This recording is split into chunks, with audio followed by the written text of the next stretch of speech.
All right, and again, we are on chapter 14 in A Course in Miracles, section 11, the test of truth. I'm going to share my screen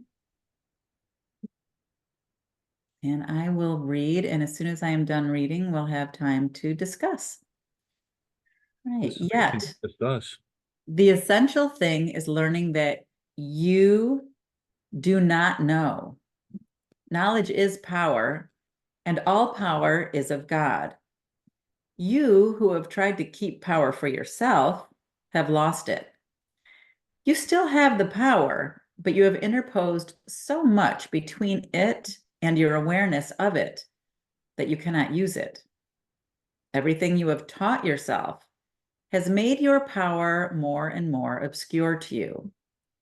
You know not what it is, nor where. You've made a semblance of power and a show of strength so pitiful that it must fail you. For power is not a seeming strength, and truth is beyond semblance of any kind. Yet all that stands between you and the power of God in you is but your learning of the false and of your attempts to undo the true. Be willing then for all of it to be undone, and be glad that you are not bound to it forever. For you have taught yourself how to imprison the Son of God, a lesson so unthinkable that only the insane in deepest sleep could even dream of it. Can God learn how to not be God? And can his Son, given all power by him, learn to be powerless? What have you taught yourself that you can possibly prefer to keep in place of what you have and what you are? At one mint, teaches you how to escape forever from everything that you have taught yourself in the past by showing you only what you are now. Learning has been accomplished before its effects are manifest. Learning is therefore in the past, but its influence determines the present by giving it whatever meaning it holds for you. Your learning gives the present no meaning at all. Nothing you have ever learned can help you understand the present or teach you how to undo the past. Your past is what you have taught yourself. Let it all go. Do not attempt to understand any event or anything or anyone in its light, for the darkness in which you try to see can only obscure. Put no confidence at all in darkness to illuminate your understanding. For if you do, you contradict the light and thereby think you see the darkness. Yet darkness cannot be seen, for it is nothing more than a condition in which seeing becomes impossible. You, who have not yet brought all the darkness you have taught yourself into the light in you, can hardly judge the truth and value of this course. Yet God did not abandon you, and so you have another lesson sent from him, already learned for every child of light, by him to whom God gave it. This lesson shines with God's glory, for in it lies his power, which he shares so gladly with his Son. Learn of his happiness, which is yours.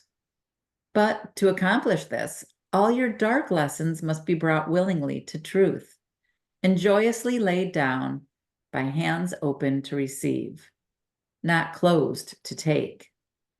Every dark lesson that you bring to him, who teaches light, he will accept from you because you do not want it. And he will gladly exchange each one for the bright lesson he has learned for you. Never believe that any lesson you have learned apart from him means anything. You have one test, as sure as God, by which to recognize if what you learned is true. If you are wholly free of fear of any kind, and if all those who meet or even think of you share in your perfect peace, then you can be sure that you have learned God's lesson and not your own. Unless all this is true, there are dark lessons in your mind that hurt and hinder you. and everyone around you. The absence of perfect peace means but one thing. You think you do not will for God's Son what his Father wills for him. Every dark lesson teaches this in one form or another. And each bright lesson with which the Holy Spirit will replace the dark ones you do not accept teaches you that you will with the Father and his Son. Do not be concerned about how you can learn a lesson so completely different from everything that you have taught yourself. How would you know? Your part is very simple. You need only recognize that everything you learned, you do not want. Ask to be taught, and do not use your experiences to confirm what you have learned. When your peace is threatened or disturbed in any way, say to yourself, I do not know what anything, including this, means, and so I do not know how to respond to it. And I will not use my own past learning as the light to guide me now. By this refusal to attempt to teach yourself what you do not know, the guide whom God has given you will speak to you. He will take his rightful place in your awareness the instant you abandoned it and offer it to him. You cannot be your guide to miracles, for it is you who made them necessary. And because you did, this means on which you can depend for miracles has been provided for you. God's Son can make no needs his Father will not meet, if he but turn to him ever so little. Yet he cannot compel his Son to turn to him and remain himself. It is impossible that God lose his identity, for if he did, you would lose yours. And being yours, he cannot change himself, for your identity is changeless. The miracle acknowledges his changelessness by seeing his Son as he always was, and not as he would make himself. The miracle brings the effects that only guiltlessness can bring, and thus establishes the fact that guiltlessness must be. How can you, so firmly bound to guilt and committed so to remain, establish for yourself your guiltlessness? That is impossible. But be sure that you are willing to acknowledge that it is impossible. It is only because you think that you can run some little part or deal with certain aspects of your life alone that the guidance of the Holy Spirit is limited. Thus, would you make him undependable and use this fancied undependability as an excuse for keeping certain dark lessons from him? And by so limiting the guidance that you would accept, you're unable to depend on miracles to answer all your problems for you. Do you think that what the Holy Spirit would have you give, he would withhold from you? You have no problems that he cannot solve by offering you a miracle.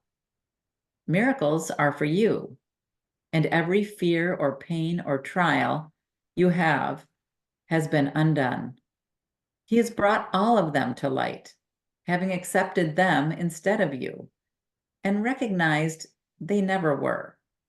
There are no dark lessons he has not already lightened for you. The lessons you would teach yourself, he has corrected already. They do not exist in his mind at all, for the past binds him not, and therefore binds not you. He does not see time as you do.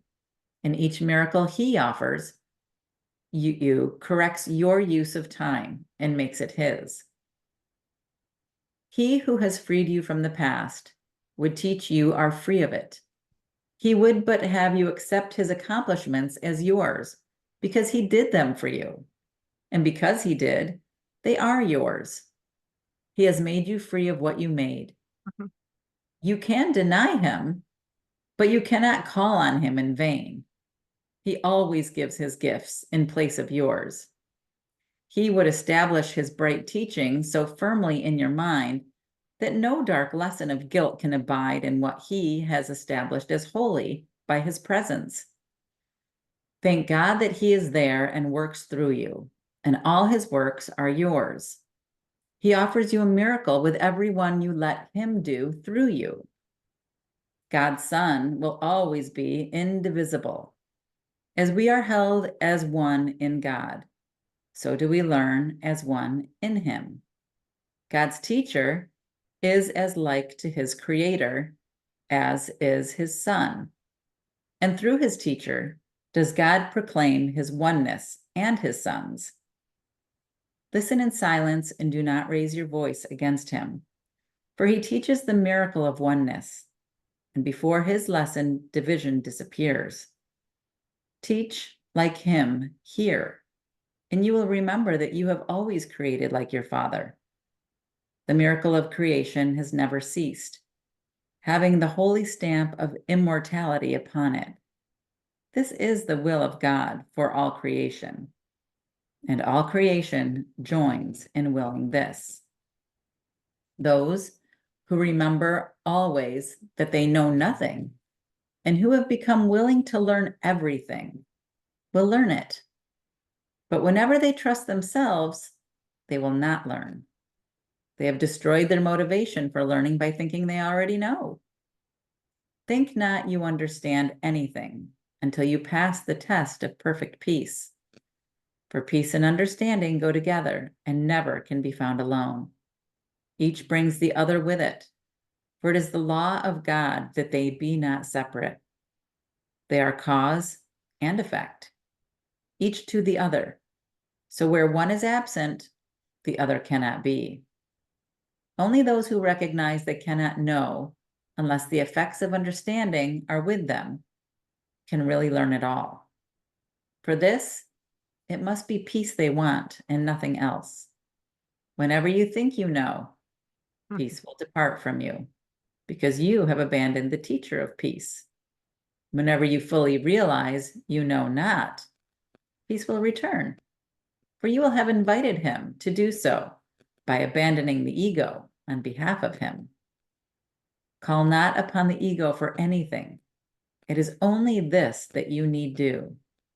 The Holy Spirit will, of himself, fill every mind that so makes room for him. If you want peace, you must abandon the teacher of attack. The teacher of peace will never abandon you. You can desert him, but he will never reciprocate, for his faith in you is his understanding. It is as firm as his faith in his creator. And he knows that faith in his creator must encompass faith in his creation. In this consistency lies his holiness, which he cannot abandon, for it is not his will to do so. With your perfection ever in his sight, he gives the gift of peace to everyone who perceives the need for peace and who would have it.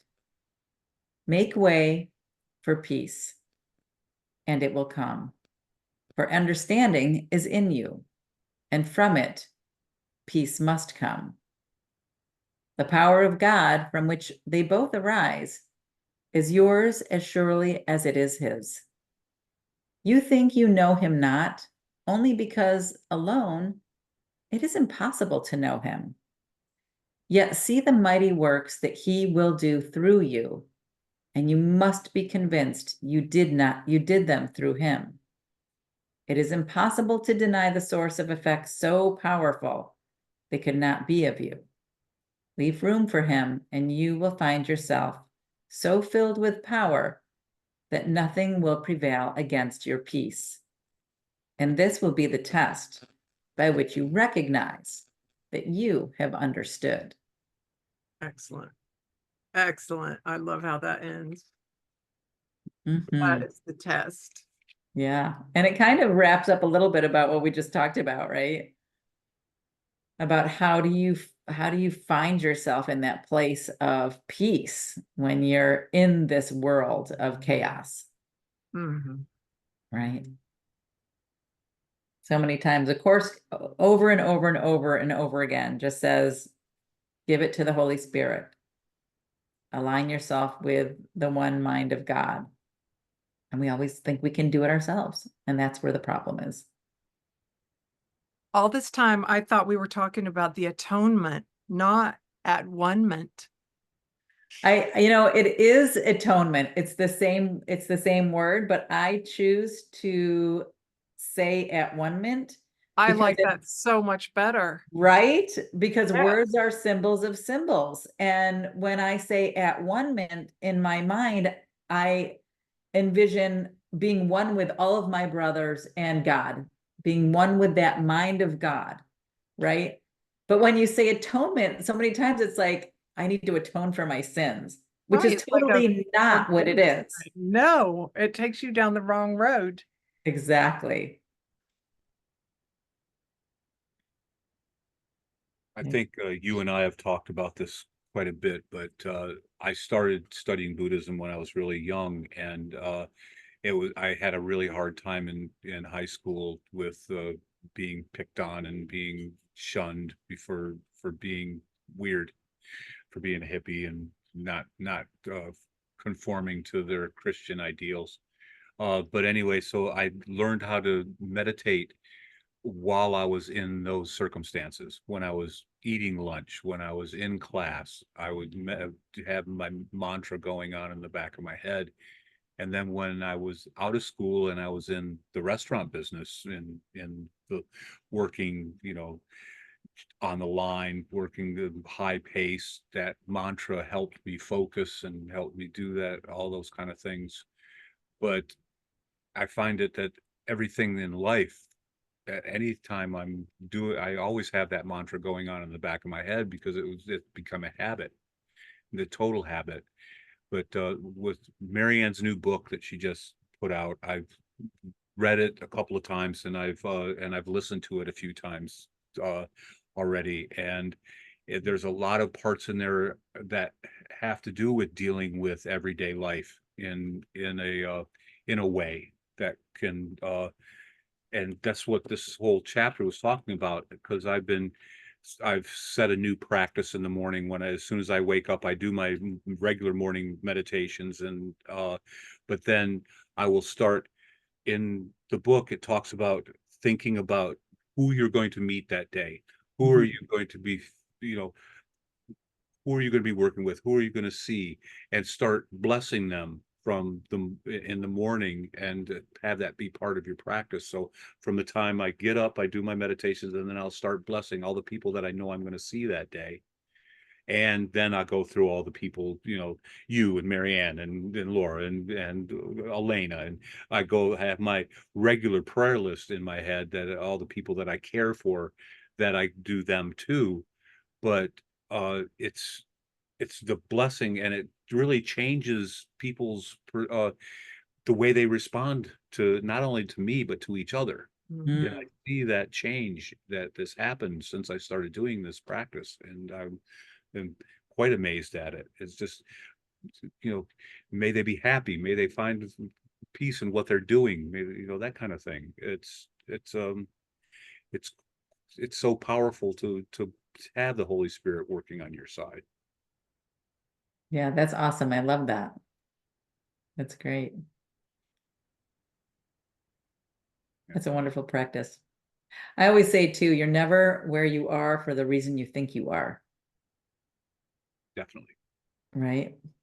Right. So when you're even in the grocery store, standing in a line, take the blinders off. Who's around you?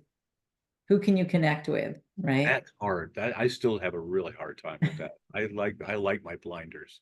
I like going, I like focusing. I'm going to get this, and this, and I'm not talking to anybody.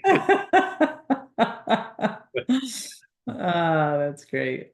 But no, it's not. It's something I know I shouldn't do. I should be open to, because God puts things there that I've missed. I've missed so many because I don't like dealing with people, and it's I'd rather pray for them than talk to them. Right.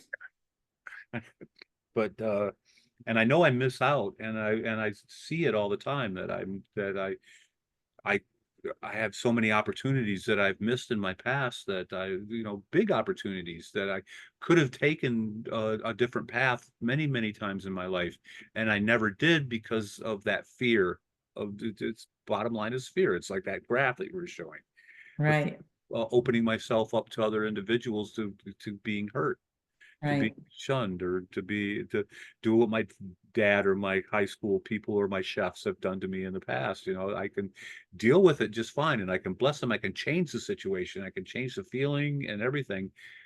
But taking advantage of that is something that I've never done, that I wish I could take it back, but I can't. Yeah, yeah. But moving forward, and if you think about it, this is all just part of the illusion. So you didn't really miss out on anything, right? It's just it's your mind, you are eternal, right? Your being is eternal. So the ego might be telling you you missed out on something and you don't have much time left, but that's just still part of the illusion. Another thing in Marianne's new book is that she talks about all the miracles that are part of us, are part of all of us, that Right, are held for us. And when it happens, and there's no such thing as time anyway. right. It's just us learning to deal with all those miracles that are there for us, and they're held by the Holy Spirit, and they'll keep on throwing them at you. That's why you keep on having the same old situations happening over and over and over again until you overcome them, and then you've got the miracle, because Yeah. it's just uh, overcoming that concept. And the other concept that's interesting to think about here too is that Carl is not separate from Laura or Terry, that we are all joined and we are all part of the at one-ment. So even though the experience of Carl's life is a certain way, it's just one tiny part of the experience of the at one-ment, right? So in joining with the one mind of God, then you have all of the experiences. You've seen What the Bleep Do We Know? Yes. Mhm. Yes. Uh, Laura had never seen it, so we watched it yesterday. Oh, wow. Fresh in your minds. I love It's a that. little bit of a long, it's a little bit of a long movie, but it's Yes, good to review quantum physics again like that. And I love sure. to teach children. And so I'm thinking, how can I demonstrate some of those things to kids and make them make sense so they see the wonder of it? Oh, that's so fun. There are examples in there too, right? I think of that. Yeah, Mm, there really are. There's a lot of Course in Miracles also. Well, through quantum physics. Through a right. lot of quantum physics. It's Sure. Yeah, yeah. a oneness. I'll have to rewatch that. That was so good. It's it's old now. It is. There is so much more that has come out, but the message is still the same. Mm-hmm. It's Sure. Sure. All right. Well, speaking of time as an illusion, are we ready to go to the next chapter? Chapter 18, the Holy Instant. Or is there anything else we want to discuss on this before we continue? No, let's do it Okay, for me. let's keep going. There's only three of us. This is Right. amazing. This is the smallest group that I think I've ever been in. I was in a group with just one other person once. It was John Burns and I, just the two of us, and we had such a great conversation. Um, okay, Course in Miracles, chapter 15, the Holy Instant, the two uses of time. Can you imagine what it means to have no cares, no worries, no anxieties, but merely to be perfectly calm and quiet all the time? Yet that is what time is for, to learn just that and nothing more. God's teacher cannot be satisfied with his teaching until it constitutes all of your learning.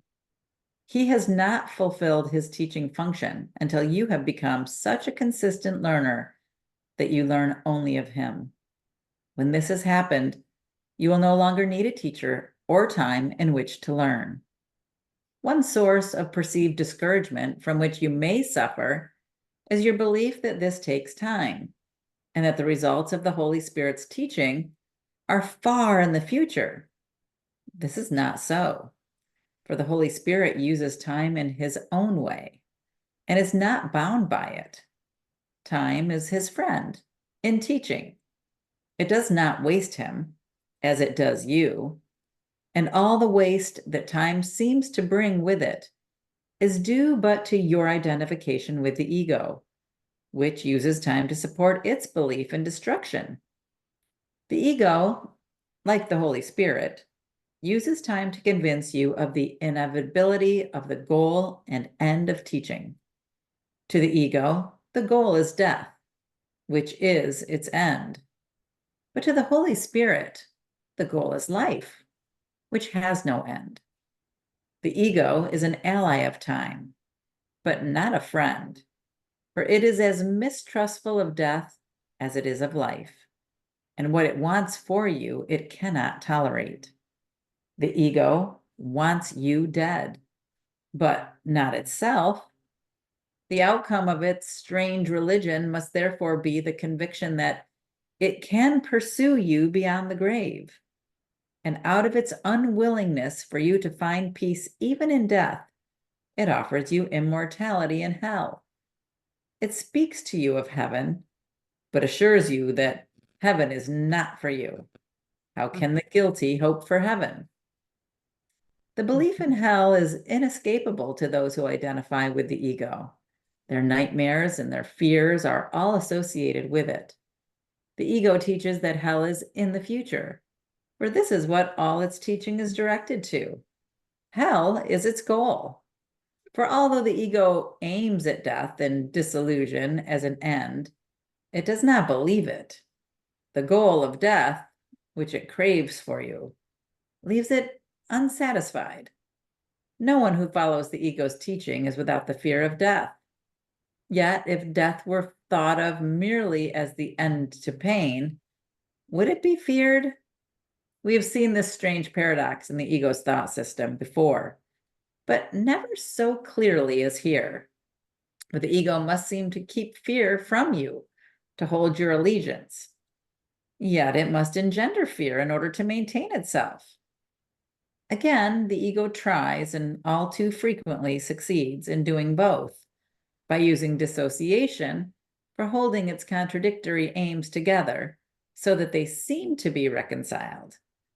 The ego teaches thus: death is the end as far as hope of heaven goes. Yet because you and the ego cannot be separated, and because it cannot conceive of its own death, it will pursue you still, because guilt is eternal. Such is the ego's version of immortality, and it is this the ego's version of time supports.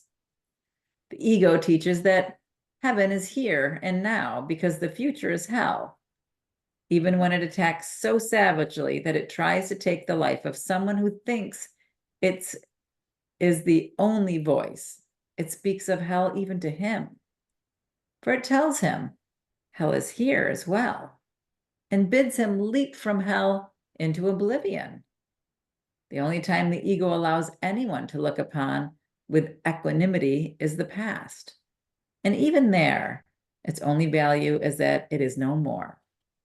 How bleak and despairing is the ego's use of time, and how terrifying. For underneath its fanatical insistence that the past and future be the same is hidden a far more insidious threat to peace. The ego does not advertise its final threat, for it would have its worshippers still believe that it can offer them escape. But the belief in guilt must lead to the belief in hell, and always does. The only way in which the ego allows the fear of hell to be experienced is to bring hell here, but always as a foretaste of the future. For no one who considers himself as deserving of hell can believe that punishment will end in peace. The Holy Spirit teaches thus: there is no hell. Hell is only what the ego has made of the present. The belief in hell is what prevents you from understanding the present, because you're afraid of it. The Holy Spirit leads as steadily to heaven as the ego drives to hell. For the Holy Spirit, who knows only the present, uses it to undo the fear by which the ego would make the present useless.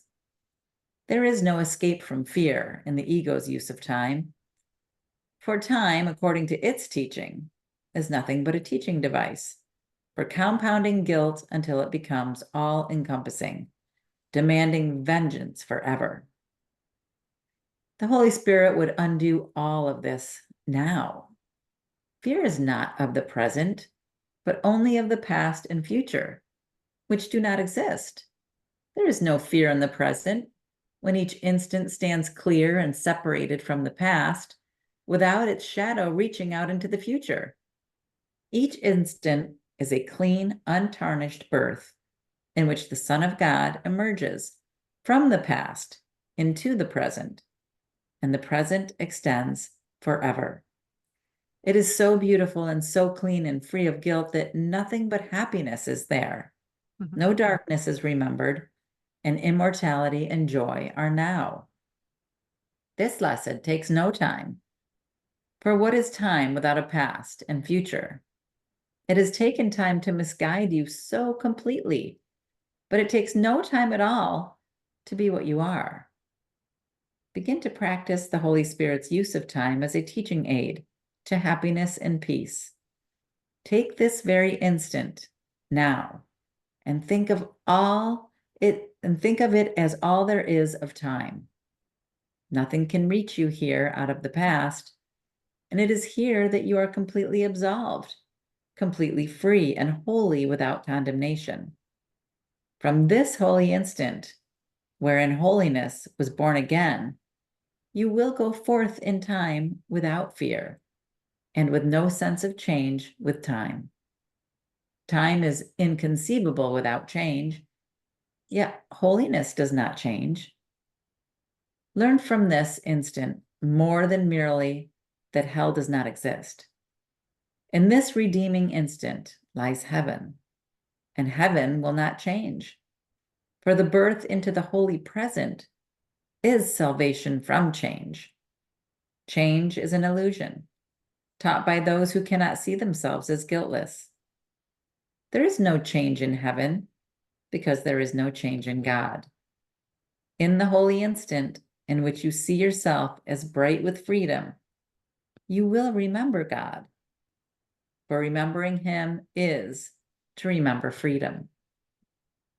If you are tempted to be dispirited by thinking how long it would take to change your mind so completely, ask yourself, how long is an instant? Could you not give so short a time to the Holy Spirit for your salvation? He asks no more, for He has no need of more. It takes far longer to teach you to be willing to give Him this than for Him to use this tiny instant to offer you the whole of heaven. In exchange for this instant, He stands ready to give you the remembrance of eternity. You will never give this holy instant to the Holy Spirit on behalf of your release, while you are unwilling to give it to your brothers on behalf of theirs. For the instant of holiness is shared and cannot be yours alone. Remember then, when you are tempted to attack a brother, that his instant of release is yours. Miracles are the instants of release you offer and will receive. They attest to your willingness to be released and to offer time to the Holy Spirit for His use of it. How long is an instant? It is as short for your brother as it is for you. Practice giving this blessed instant of freedom to all who are enslaved by time, and thus make time their friend for them. The Holy Spirit gives their blessed instant to you through your giving it. As you give it, He offers it to you. Be not unwilling to give what you would receive of Him, for you join with Him in giving. In the crystal cleanness of the release you give is your instantaneous escape from guilt. You must be holy if you offer holiness. How long is an instant? as long as it takes to reestablish perfect sanity, perfect peace, and perfect love for everyone, for God and for yourself. As long as it takes to remember immortality and your immortal creations who share it with you. As long as it takes to exchange hell for heaven, long enough to transcend all the ego's making and ascend unto your Father. Time is your friend, if you leave it to the Holy Spirit to use. He needs but very little to restore God's whole power to you. He who transcends time for you understands what time is for. Holiness lies not in time, but in eternity. There never was an instant in which God's Son could lose his purity. His changeless state is beyond time, for his purity remains forever beyond attack and without variability. Time stands still in his holiness and changes not. And so it is no longer time at all. For caught in the single instant of the eternal sanctity of God's creation, it is transformed into forever. Give the eternal instant, that eternity may be remembered for you in that shining instant of perfect peace. Offer the miracle of the holy instant through the Holy Spirit, and leave his giving it to you, to him. Yay. I have a question. Mm-hmm. In the fourth paragraph, the 14th line, yet because you and the ego cannot be separated. I thought that was the goal. Let's Or see. the goal just to accept the ego as the ego.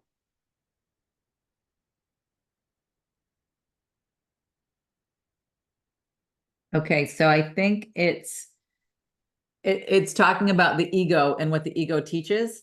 Because if you look at the sentence just before that, it says, the ego teaches thus, death is the end as far as hope of heaven goes.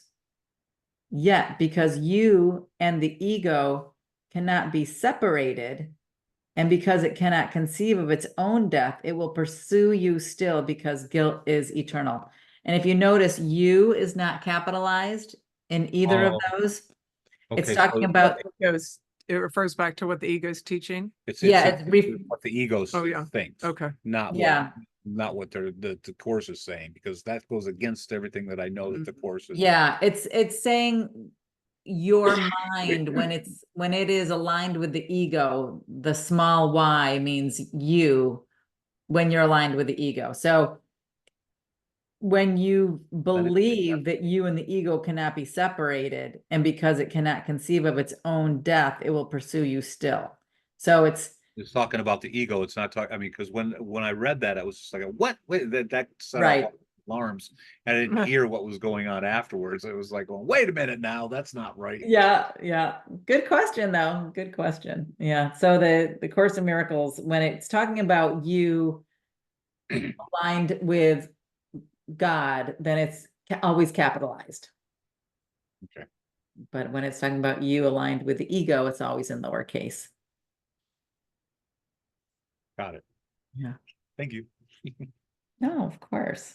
Of course. Yeah. This was such a good read again, right? Mhm. And it just takes an instant, right? It doesn't take that long. It takes an instant. Just your complete willingness for peace and nothing else. But now, you Yeah. hear me? Mhm.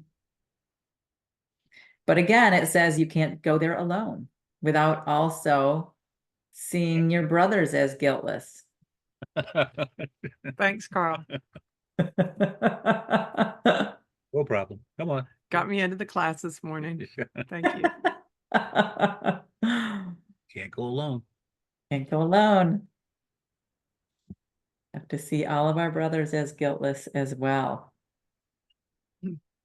And as we see them, as in the present moment without their past and without their future, right? That's the trick, to be able to Right. see your brothers in this holy instant, this moment now, without their past and without their future. Still bugs me that they do everything in the male, the male syntax, it's sisters as much as brothers. I know, And but and as a he's, female, I understand it is referring to all, so I don't take offense. don't, Yeah. I do. But The you, women don't, and women don't. I do. Huh. What do you mean? Because whenever I draw something that's referring to God, I always say her. I mean, I believe I'm more as a strong believer in the goddess than I am in, because Mm. I see how messed up men are. And that pisses me off too. All right. Shall we keep reading, or do we have any other comments or thoughts about this? I'm ready. Keep reading. Okay, let's keep going. Now, I wanted to ask you, Laura, you said something about teaching with children. Are you a teacher? Um, I've been no, I'm not an official teacher. Um, how can I describe what I do? I developed an activity guide, teaching kids old school activities like jumping double dutch, jump rope, and playing lemmy sticks, and doing some of those things that we used to do as children. Right. Hopes that we can encourage them to lay down their social media for a short time. And so I've been going through the national parks, state parks, and national forests using their amphitheaters to teach the skills. But I've also run a couple of programs through the rec departments in Kennebunk Oh, for it. So I fun. feel like I've been teaching for a long, I mean, I really have been teaching for a long, long time, but not in traditional school settings. Yeah, but you're a teacher. That's Yeah, I awesome. feel I like love I that. am. Yeah. That's amazing. I love that. Okay. Didn't mean to segue there, but I also didn't want to forget to ask that question. Okay, the end of doubt. Yeah. The at one mint is in time, but not for time. Being in you, it is eternal. What holds remembrance of God cannot be bound by time. No more are you. For unless God is bound, you cannot be. An instant offered to the Holy Spirit is offered to God on your behalf. And in that instant, you will awaken gently in Him. In the blessed instant, you will let go all your past learning, and the Holy Spirit will quickly offer you the whole lesson of peace. What can take time when all the obstacles to learning it have been removed? Truth is so far beyond time that all of it happens at once. For as it was created one, so its oneness depends not on time at all. Do not be concerned with time, and fear not the instant of holiness that will remove all fear. For the instant of peace is eternal because it is without fear. It will come, being the lesson God gives you through the teacher He has appointed to translate time into eternity. Blessed is God's teacher, whose joy it is to teach God's holy Son His holiness. His joy is not contained in time. His teaching is for you because His joy is yours. Through Him, you stand before God's altar, where He gently translates hell into heaven. For it is only in heaven that God would have you be. How long can it take to be where God would have you? For you are where you have forever been and will forever be. All that you have forever. The blessed instant reaches out to encompass time as God extends Himself to encompass you. You who have spent days, hours, and even years in chaining your brothers to your ego in an attempt to support it and uphold its weakness, do not perceive the source of strength. In this holy instant, you will unchain all your brothers, and refuse to support either their weakness or your own. You do not realize how much you have misused your brothers by seeing them as sources of ego support. As a result, they witness to the ego in your perception and seem to provide reasons for not letting it go. Yet, they are far stronger and much more compelling witnesses for the Holy Spirit, and they support His strength. It is, therefore, your choice whether they support the ego or the Holy Spirit in you, and you will recognize which you have chosen by their reactions. The Son of God who has been released through the Holy Spirit in a brother is always recognized. He cannot be denied. If you remain uncertain, it is only because you have not given complete release. And because of this, you have not given a single instant completely to the Holy Spirit. For when you have, you will be sure you have. You will be sure because the witness to Him will speak so clearly of Him that you will hear and understand. You will doubt until you hear one witness whom you have wholly released through the Holy Spirit. And then you will doubt no more. The holy instant has not happened to you. Yet it will, and you will recognize it with perfect certainty. No gift of God is recognized in any other way. You can practice the mechanics of the holy instant and will learn much from doing so. Yet its shining and glittering brilliance, which will literally blind you to this world by its own vision, you cannot supply. And here it is, all in this instant, complete, accomplished, and given wholly. Start now to practice your little part in separating out the holy instant. You will receive very specific instructions as you go along to learn to separate out this single second and to experience it as timeless is to begin to experience yourself as not separate. Fear not that you will not be given help in this. God's teacher and His lesson will support your strength. It is only your weakness that will depart from you in this practice, for it is the practice of the power of God in you. Use it, but for one instant, and you will never deny it again. Who can deny the presence of what the universe bows to in appreciation and gladness?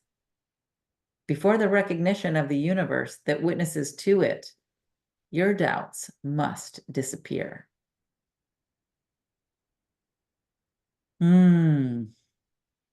Okay. Okay, the end of doubt. That was it.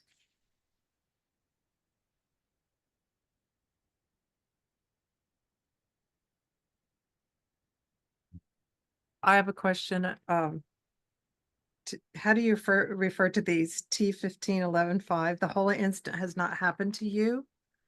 How is that possible? I feel like the holy instant has happened to me. I've read it. I've read this. I feel like I have had the holy instant happen. How can they say that it hasn't? And which paragraph was that again? It's the first one. The holy instant has not yet happened to you. The first paragraph? T1511.5. T15, so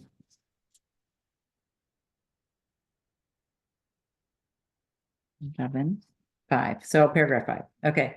Yes, the holy instant has not happened to you, yet it will, and you will recognize it with perfect certainty. So tell me a little bit about how the holy instant has happened to you. And I'm not challenging you or making you wrong. I'm just curious.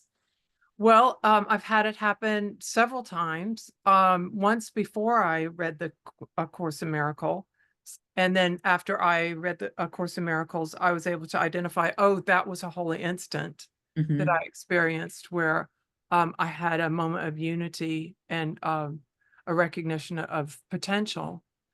And then since I have recognized that there is actually a label for the holy instant, I've had other moments of the holy instant, um, and they're short. It hasn't continued, but I can say with certainty that I have experienced the holy instant, and especially when I reached the end of of Course in Miracles, came to the realization that I was indeed in the holy instant at the time. Yeah, and I understand what you're saying because I feel similarly that I have had those moments as well. I'm just wondering if the holy instant is a particular word the course is referring to for one thing, and we're thinking that there's something else. Hold on one second. I'm just trying to find a little bit more word here.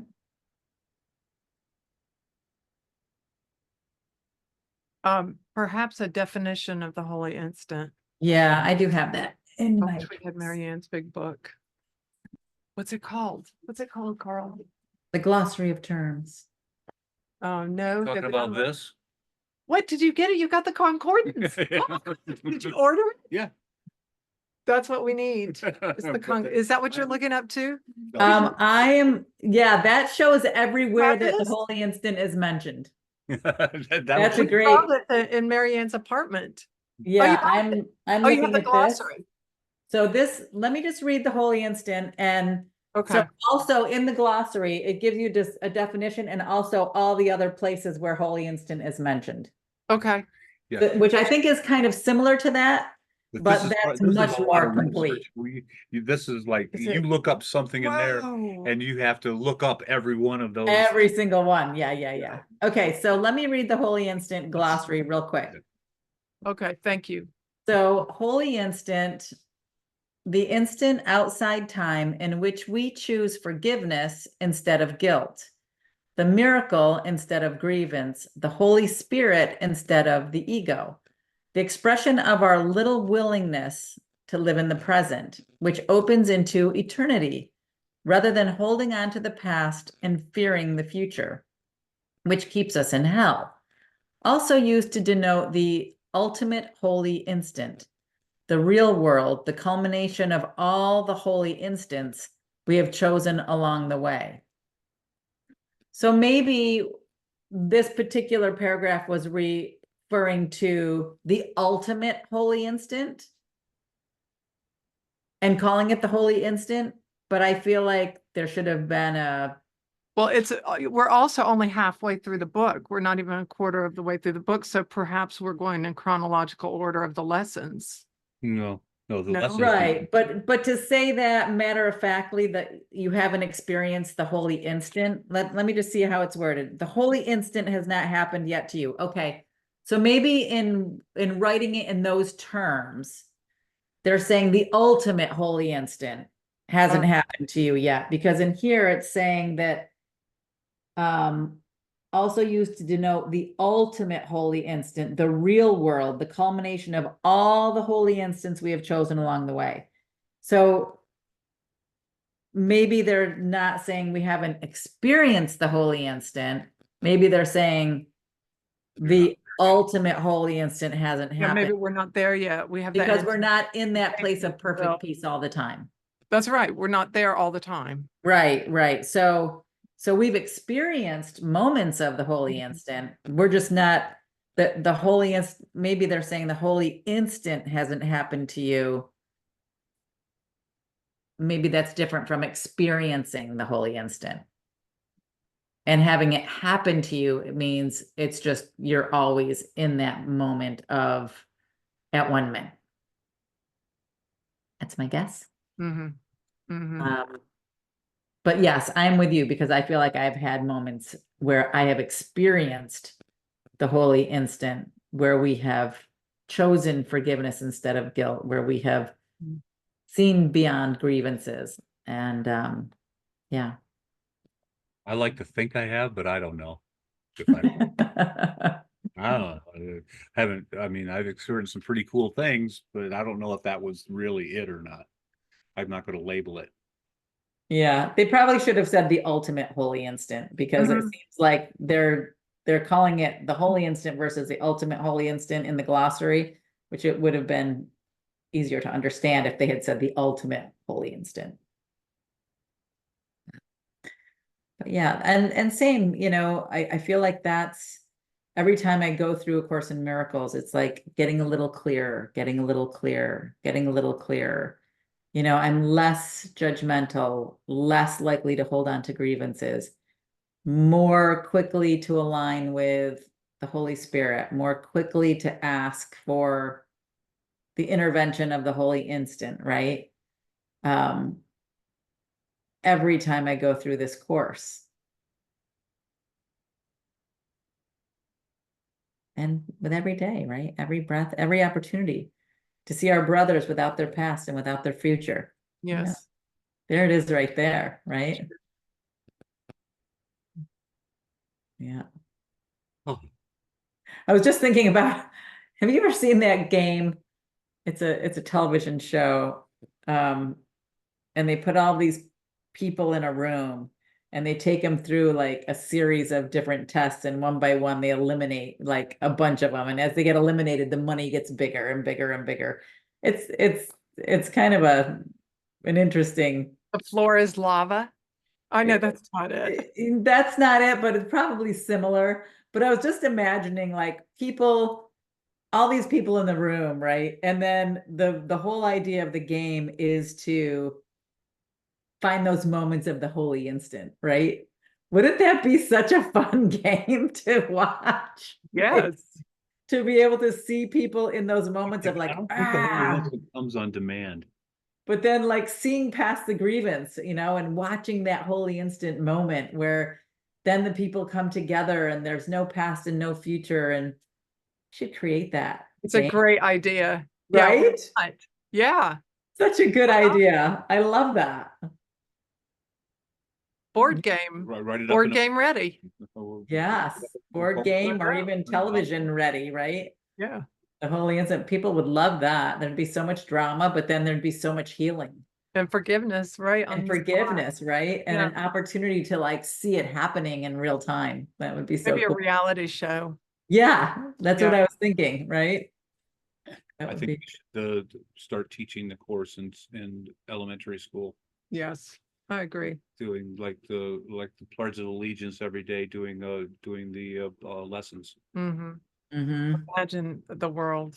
I pledge allegiance to the Holy Spirit. Yes.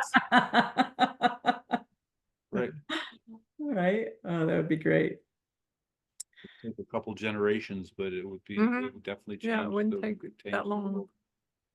Well, it was so wonderful sharing this time with you, Laura, and getting to know you and meet you. And I hope that maybe in the future, from wherever you are, you can jump in again and join us, because that was fun. This has been Thank you. Yeah, Carl keeps me up to date. What is your last name? Ludwig, And how do you spell your first name? Terry with a Y, Terry. Okay. Ludw. IG. Just like the drums. That's what I say. Okay. Nice. People ask me how to spell my name. Carl, like Marx. That's great. That's great. All right. Well, thank you again. Any burning questions or discussions that we want to talk about before we close today? I don't. It's been a great session. Yeah, I agree. I agree. I've really enjoyed our conversations. Yeah, me too. I don't have any questions either. Okay, great. Well, thank you for joining. I appreciate you. All Great right, Terry, conversations. you Thank as you so well. much. And hopefully we'll see you again. See you next Wednesday. Okay. Monday. All right. Sounds great. Bye.